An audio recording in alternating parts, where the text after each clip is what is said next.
So we did the 71 war, and now we jump right into the 99 war, Kargil war, which has left an indelible impression in our minds because it was the first televised war in our country. And we got a blow-by-blow account when we watched the television. And we've been given only 15 minutes, so I have to kind of rush through it. And Diksha and Neha, you are the daughters of martyred Kargil war hero Major Dwivedi. And this must be very traumatic. It must have been a traumatic experience. You were 7 and 12 years old respectively when he lost his lives. So tell us, you began by writing letters from Kargil. How poignant was the task to do so, and how emotional was it, and what prompted you to do it? Quickly. Thank you so much for that question. I was 8 when I lost Daddy. And I think the way I have lived with him, Letters from Kargil was one way that I have been able to live with him after I lost him. The task at hand was, of course, extremely difficult because you are writing about a war that your father has fought, who you have lost at the age of 8, who was a pillar of strength for a family. We were just talking to a journalist before, and she asked, how would you like your father to be remembered? And I told her, the first thing is that I want him to be remembered. The second question is how I want him to be remembered. So I hope that with Letters from Kargil, I did that task of telling his story and how I want him to be remembered and for him to be remembered by the country. So a very cathartic experience for me, but also a really difficult one. I hope I did justice to it. You would like to say something about it? I think Letters from Kargil was the first sort of project that came Diksha's way, and at that time also, whenever, for me, frankly, sometimes it was really emotional because Diksha was just 8 when we lost our father, and there would be times that she would send me messages about अच्छा इसके time पे क्या था या what is this letter, इसमें कौन सा context है, and it would break my heart to remember that she was just 8, and it's a Herculean task to with all your memories or the lack of them take on the project that she did. I'm very proud of her. Yes, the price of war is not paid just by the soldiers but their families as well, as is evident here. Now coming to the current book under discussion, it's called Nimbu Sahab, and it's about the barefoot Naga Kargil hero, Captain Kenguruze, who also lost his life during the Kargil war in a high altitude battle. And at that point of time, in fact, it's an interesting political aspect to it also, because many sections of Nagaland and Nagas themselves considered themselves not as a part of India. And it was his supreme sacrifice in the best traditions of the Indian Army which brought Nagaland into mainland India's fold and which changed the attitude of the Nagas towards the Indian Army. So tell us, how did this book come about, and tell us about that crucial battle that was fought on that point. This book came about quite interestingly, in fact, as we have been seeing in our lives happen very often, Diksha and I, we tend to, somehow these stories come to us as much as we go to them, it seems. So the relationship that she had with Captain Kenguruse's story, the connect to it was because of her first book, which is Letters from Kargil, and she quoted some of his letters, and so she was in touch with their family for that, for those letters. And my first book was Vijayant at Kargil, and Captain Kenguruse and Captain Vijayant Thapar were from the same regiment, Rajrif. And so every time that I would interview someone for Vijayant at Kargil, and some conversation would inevitably happen about Captain Kenguruse also. So I also had this intrigue about this man. And so Diksha also had it in her mind, and we actually came across their family in Kargil when we had gone for one of the Kargil Vijay Divas. And she, I think, recognized them, and we went and we spoke to them, and they, it seemed, were also looking for someone to write their story. And as families of Interestingly, he was looking at us and we were looking at him actually. I remember I told Niyadi that, is that Kengruse's family? Because I have to meet them. And she also said that it seems like, but, and then actually Atuli, who we've written the book with, was also looking at us that we want to, I want to meet the Dwivedi sisters for Kengruse's book. So it was Sorry, all go fated. Yes, to a large extent. In fact, before this, we were talking to Mrs. Linder as well, and the time that I'm talking about, a time after that, when we went for the Vijay Diwas celebrations, we were actually sitting right behind Brigadier Linder. And that was the one and the only time we met him. And then after that, we met them, you know, after his unfortunate passing. And Ashna, in fact, was her daughter, was someone who was the moderator in our the launch of Nimbu Sahib. So it's all fated. I don't know how, but these stories make me believe that they are. And what I was saying before was Atule was also looking for you know, someone to write the story of his brother. And as martyrs' families, we understand this, that you are always a little reluctant who you're going to give your story to, because there is, you want them to treat it properly, you don't want any misconception. And again, like you mentioned, coming from Nagaland, there could be a little layer of distrust. Or even confusion for that matter. So coming from our history and the fact that we had shared history, the both of us losing family members to the same war, I think it definitely helped us, you know, bridge the gap that possibly existed. And we really wanted to tell the story. I often say this, that you know, we speak about our fathers so much, and those who can, you know, so many in the audience also can tell the stories, we tell their stories, but not everybody somehow can tell that story. So I often say कि अगर उनकी कहानियाँ हम नहीं लिखेंगे तो कौन लिखेगा? Absolutely, I understand, because my father was also in the 1965 war as well as the 1971 war. Now coming to this particular battle, the crucial battle, Captain Kenguruse was given the task of defending point 4590, and it was the battle where he was going on the lone hill. And I will just paint the scene for you. It is minus 10 degrees and they are climbing on the hill, and it is a steep climb, and there are the Pakistani army in the front, and they are continuously bombarding us with bullets and machine gun fire, and Captain Kenguruse is leading his men. And then when they are trying to climb, the slopes are icy. In minus 10 degrees, he takes off his boots. Can you imagine? He takes off his boots and slings them across his neck, and then he starts climbing. And obviously in the army, the tradition is, when your senior officer does something, you better follow suit. So tell us how that happened and how this was the battle during which he was martyred. So please fill the gaps. So I think, you know, when you hear Lone Hill, it's actually Lone Hill, right? It was, she's saying incline, it was actually vertical at some point. He was midway when, you know, you're actually looking down and you're looking up and you're like, what do we do, right? And as a true leader, he made a choice in that moment, because the moment he would go there, at some point the enemy would start looking at them. So he had to make a decision. I always say that, you know, you're always one decision away from success or failure, right? So he took that decision of, there's no way that we can go on this, you know, such vertical, climb vertically with our boots on. So he just took them off. He had to be the first one to take them off, and everyone followed suit. And when they started climbing, of course, enemy saw them at some point. Can you tell about how he, you know, he was bleeding and he had to shot put the in belt his stomach. round? He was shot, and when it was discovered by his men that he was shot, you know, there was a slight panic.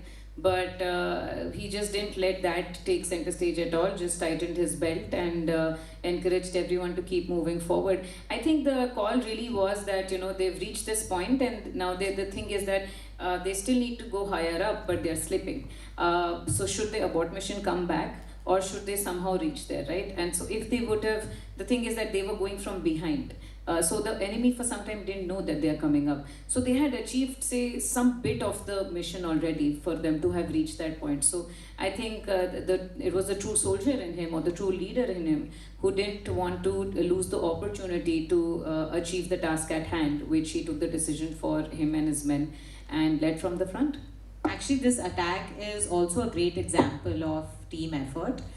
Because Brigadier Mohin Saxena and his men were down, and they could see that they're stuck in a weird position, right? So they actually started doing war cries in different languages from around, so that the enemy is confused where is who coming from. And while they were on their mission. So I find that very interesting. So true leadership and true team effort, that was the combination that actually help them capture the point. Absolutely. So that was really interesting, with different battle cries be ringing out in the middle of the night. The enemy thought that there are different battalions which are going to attack them instead of only one battalion. Just to clarify that point. Now tell me, how did his training contribute to making him the soldier that he was and the leader that he was? You've talked about his training and other bits also. Tell us about that. You can add, I'll just start. I think something I find very interesting about Captain Kenguru's story is that there were some traits that he grew up with, right? I mean, he was 25 when he joined, 25. And so he had already had this life before him, which was of a teacher, which was of a very hardworking student. He knew that he wants to do something great with his life. I think that was very, very evident from the way he has lived his life. So I think discipline, determination, passion, these are three things that he did have, and that got honed at IMA. Yeah, I would say the same, but basically he also had, not to forget, he had 13 siblings, and he was the only, so he had an older brother who passed away. So to a large extent, he was the oldest sibling in the family, a lot of responsibility, and he did not come from, he came from very modest means. So there was always a hunger to get more, to achieve more, but he also just wanted to uplift the status of his family, is the reason why he joined the army in general. But yeah, like she says, there were some values that he already had in place. I would say that the training gave structure to his, already the values that he had, even the physical strength. When we spoke to some of his classmates, they would talk about, he would distinguish himself because he was ex-IMA, he was not an ex-ND officer. And usually they say that, they wouldn't expect him to be as quick on his feet as he was, but he was. And he was really fit. And as you must be aware, ma'am, that, he was older than most cadets. So they would probably think that, would he be as quick as us or as strong as, whatever as us, but he was. And so that is something that made people like stand up, take notice. And I think IMA gave him a great platform to really sort of hone the crafts that some of them he already had, the values that he had, and brought him face to face with really, honing everything that makes for a good leader. Another thing I would actually add is in our interviews with his coursemate, something that came up was that so sometimes you will cheat, right, when you get punishment. Okay, so you have to do 10 push-ups, but you'll do 5. But because of him, we do not accept that. but he used to actually he was determined to do all his punishment as well. So sometimes his coursemate would get stuck that why did you stop, or why did you say that you did too less, but he said because of that, by the end of it, he was the better performer in all these drills. So that is another part of Nebu that really strikes out to me. I think coming from a modest background gives a fire in the belly to these kind of men. And I would talk about my favorite student, Anmol Gurung, who's also from a small village in Nagaland. And I teach in the ACC wing, and he, in being in the ACC wing again, different from the IMA core cadets from NDA. He had something to prove, just like Nimbu Saab. And he won the Sword of Honor and the gold medal after 30 years. After 30 years, an ACC cadet got the Sword of Honor. And he said to me, he writes to me, he said, this Sword of Honor is not something to be decorated in the drawing room. It is a mark of selflessness, of courage, the values of keeping my country and my men and their comfort before my own comfort. So I think this is what the IMA imbibes, and especially these men from modest means, they struggle and they make a vow to prove not only to themselves but to their people that they are made of a stronger metal and a stronger fiber. Now, yeah. So how do you hope this book is going to change the opinion about the Kargil war amongst the general populace? I don't think that we want to change the opinion because there are lots of opinions already. I do think that with every book like this that we come out, the basic effort is to try and reach more. See, we are living in times when there are full-grown adults who've not even seen of the war. For them, it's already history. We're in 2025.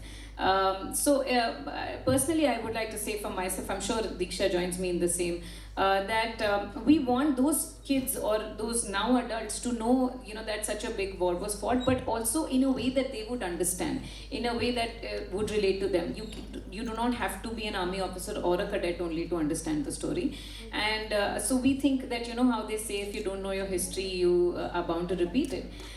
So we would want them to be able to know what their legacy is, what the history is, what are the kind of men and women actually who fought for them, and they deserve to know as much as these stories deserve to be told. I think Nebu already created history by joining the army and sacrificing his life for the country. Thousands of people showed up for his funeral and it was news. And like Atuli always says, I think something that Atuli had also said when he came for his POP, he was like, one thing that I figured when I came for his POP was the camaraderie that the Indian Army has. I've never seen such brotherhood with blood related relationships, and I think that is a feeling that he already brought about in Nagaland with joining the army and being in the Kargil war and sacrificing his life in a very heroic way, and so we don't have to do much there, but what we can do is we can tell his story in a way to the country, to the world, and not just in Nagaland, of how this boy came from such means, inspire the youth that the beginning of your story is not in your hands, but the ending is for your family, for you. And I think that is something we hope to do with Nimbu Saab. And one last question. I found that both of you went to Nagaland, actually traveled there. And this is what makes a great book. That when you go and you do genuine research, you talk to the families, you stay there, and you see on a one-to-one basis what the reality is, and then the book comes alive. So tell us how that happened and what did you learn? The credit goes to my sister for that. We were very, I'm sure Diksha also would have, but we were very, very sure that we cannot write this book without going to Nagaland. We cannot write the whole life about the life of a man who lived in that place. Most of his life was there only. So if we would not have gone, we would have done injustice to the story. And again, why would they trust us if this is what we give them? So we were very sure that we'll go, and it definitely, for us also, it was a new experience. We had no connection, we had no experience with anyone from the Nagaland community. I have known some people during the course of my college, but I didn't really know much, and we learned a lot. The way that they see life in general, the way that they see relationships, I somehow wasn't expecting that. It seems that even in their family, everybody's living for each other, which was very, very heartwarming to see. And I cried buckets on my last day there. I can tell you. I remember something that we learned during that trip, by the way, is that Kenguruse family is quite popular in Nagaland. So we were in a cab once, and we were like, so the driver was talking to us, and we were like, yeah, we are here for a research trip. We are actually writing about this man who was. He's like, Kenguruse family, we know, and I'm like, oh, this is going to be easy in Nagaland. But other than that, I think it was an extremely learning experience for both of us. We didn't know about the culture. I think had we not gone there, the book would have not come out the way it has. Culture and the food. Absolutely. So I would like the audience to ask some questions if they would like. Any questions? No question. Further to take Neha and Diksha's point, having gone through the